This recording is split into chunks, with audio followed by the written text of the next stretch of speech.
بسم اللہ الرحمن الرحیم۔ علم عروض سے متعلق مختصر سوالات ہم ڈسکس کر رہے ہیں، یہ آخری سلسلے کا لیکچر ہے۔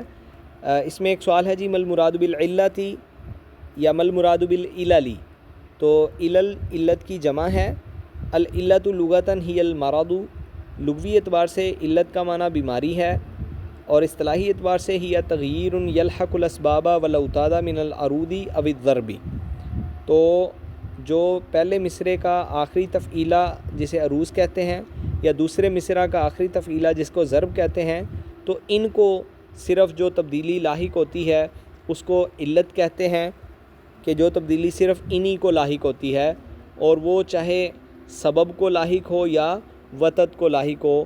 جو زحاف ہے وہ صرف سبب کو لاحق ہوتا ہے، اور جو علت ہے وہ سبب کے علاوہ وتد کو بھی لاحق ہوتی ہے۔ جو زحاف ہے وہ پورے شعر میں کسی بھی تفعیلہ کو لاحق ہو سکتا ہے، لیکن جو علت ہے وہ صرف آخری دو تفعیلے، پہلے مصرعے کا آخری عروض یا دوسرے مصرعے کا آخری ضرب، ان کو ہی لاحق ہوتی ہے۔ علل کی اقسام کتنی ہیں؟ دو ہیں جی، علل زیادت اور علل نقصان۔ علل زیادت میں کچھ زائد کیا جاتا ہے اور علل نقصان میں کچھ کم کیا جاتا ہے۔ پیپر میں سوال آیا ہوا ہے، ما هو التعلیل بالزیادہ؟ تعلیل بالزیادت کیا ہے؟ تو التعلیل بالزیادت تکون بزیادت حرف او حرفین فی آخر تفعیلۃ ای الضرب المجزو۔ تو تعلیل بالزیادت یہ ہے کہ تفعیلہ کے آخر میں ایک یا دو حروف کا اضافہ کیا جائے، اور یہ بریکٹ میں ضرب مجزو اس لیے لکھا کہ یہ جو علل زیادت ہیں یہ صرف ضرب مجزو ہی میں ہوتی ہیں، یعنی جب ضرب جو ہے وہ مجزو ہو اس صورت میں ہی یہ استعمال ہوگی۔ اب آگے اس کی مزید وضاحت ہوتی ہے جی، اس علل زیادت کی اقسام کتنی ہیں؟ تو علل زیادت کی 3 اقسام ہیں، ترفیل، تذییل اور تسبیغ۔ تو ترفیل کے بارے میں پیپر میں سوال آیا ہوا ہے، تذییل اور تسبیغ کے بارے میں نہیں آیا، لیکن ہم نے وہ بھی لکھ دی ہے تاکہ آپ اس کو بھی تیار کر سکیں۔ تو بریکٹ میں جو لکھا ہے وہ یہی ہے کہ بات ابھی کہی کہ یہ علتیں صرف اضرب مجزوعہ یعنی کٹے ہوئے اشعار کے آخری حصے میں آتی ہیں۔ ٹھیک ہے جی۔ مل مراد بالتذییل؟ تو چونکہ تذییل جو ہے اس میں کیا ہوتا ہے، ہوا زیادت حرف ساکن علی التفعیلۃ التی تنتہی بوتد مجموع، کہ ایک تفعیلہ جو وتد مجموع پہ ختم ہو رہا ہے اس کے آخر میں ایک ساکن حرف آپ اضافہ کر دیں، جیسے فاعلن۔ اب فاعلن جو ہے وہ علن وتد مجموع پہ ختم ہو رہا ہے، اس کو آپ کیا کریں، فاعلان، آخر میں ایک ساکن حرف کا اضافہ کر دیا، یعنی متحرک ساکن تھا، اب کیا ہو گیا، متحرک ساکن۔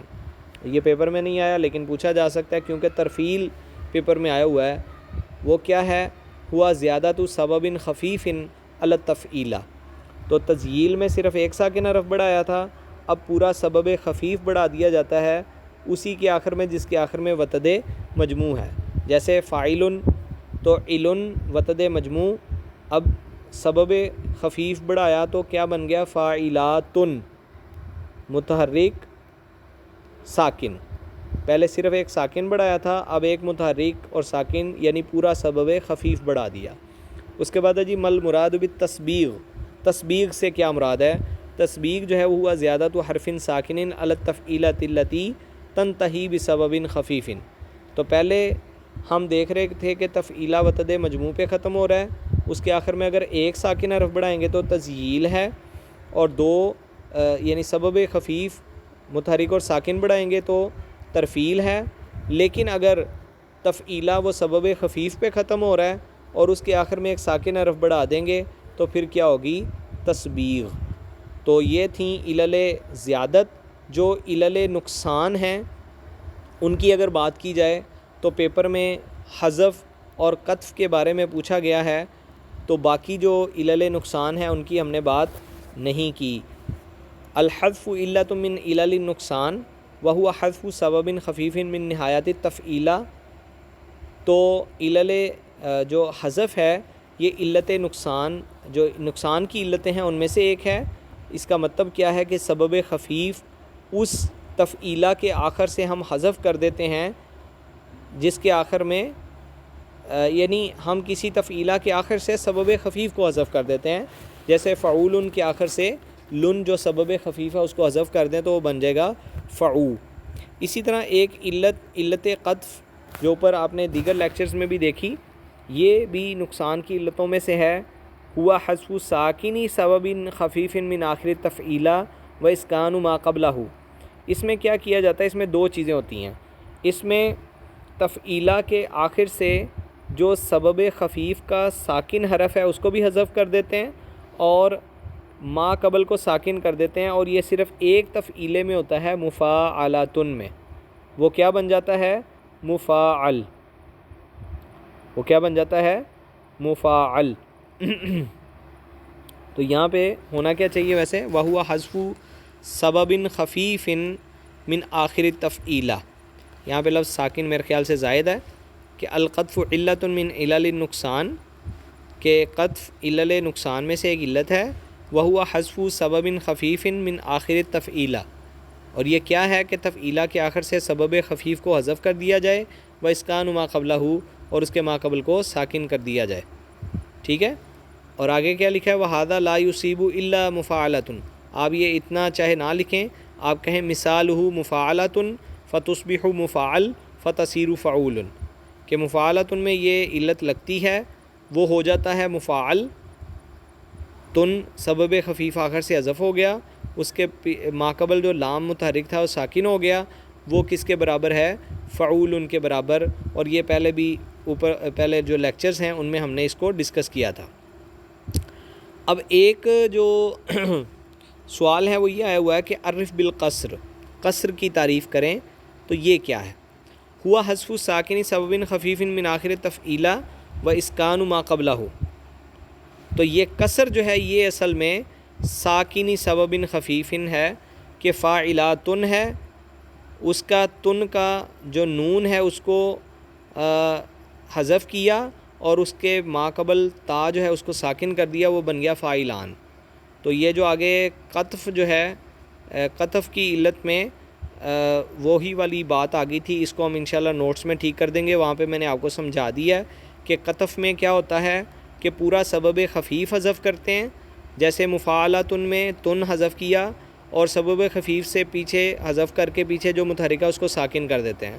لیکن قصر میں کیا ہے، قصر میں یہ ہے کہ جو سبب خفیف کا صرف ساکن حرف ہوتا ہے اس کو حذف کرتے ہیں اور اس کے ماقبل کو ہم ساکن کر دیتے ہیں، تو فاعلاتن نون آخر میں جو ساکن تھا اس کو سبب خفیف کا نون اس کو حذف کیا، اس کے ماقبل تا متحرک تھا اس کو ساکن کر دیا، تو بن گیا فاعلات۔ اب فاعلات جو ہے وہ استعمال نہیں ہوتا بلکہ اس کی بجائے فاعلان استعمال ہوتا ہے تفعیلے کے طور پہ۔ اب علت اور زحاف میں اگر کچھ فرق دیکھنے ہو تو زحاف جو ہے وہ صرف اسباب پہ داخل ہوتا ہے، علت جو ہوتی ہے وہ صرف وہ اسباب پہ نہیں ہوتی بلکہ اوتاد میں بھی داخل ہوتی ہے۔ زحاف جو ہے وہ شعر کے ہر تفعیلے میں داخل ہو سکتا ہے، سب تفعیلات پہ، جو علت ہے وہ صرف آخری جو تفعیلیں ہیں عروض اور ضرب ان میں داخل ہوتی ہے۔ زحاف جو ہے وہ اصل میں نقصان ہی نقصان ہے، کمی اس میں ہوتی ہے حرکت کی ہو یا حرف کی، جبکہ علت جو ہے وہ زیادہ نقصان والی کمی والی بھی ہوتی ہے اور زیادتی والی بھی ہوتی ہے۔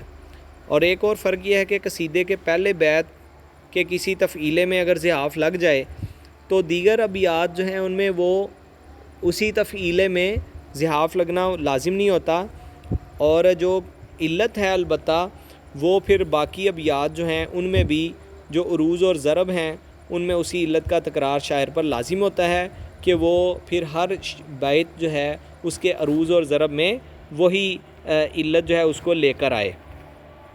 اچھا جی، اس کے بعد کچھ چیزیں ہیں کہ اخفش نے بحر متدارک کا اضافہ کیا ہے، تقطیع کی تعریف آ گئی ہے، تقطیع کے حروف کون سے ہیں، کتابت عروضیہ کیا ہے، اور اوتاد، اسباب اوتاد اور فواصل کو ایک جملے میں اگر جمع کر دیا جائے تو یہ چیزیں جو ہیں انشاءاللہ آپ نوٹس میں اس کو بھی دیکھ لیجئے گا، یہ بھی اضافی ہیں، پیپر میں تو نہیں پوچھی گئیں لیکن پوچھی جا سکتی تھیں، تو وہ آپ کے لیے جمع کر دی گئی ہیں یا کوئی مفید معلومات کے طور پہ۔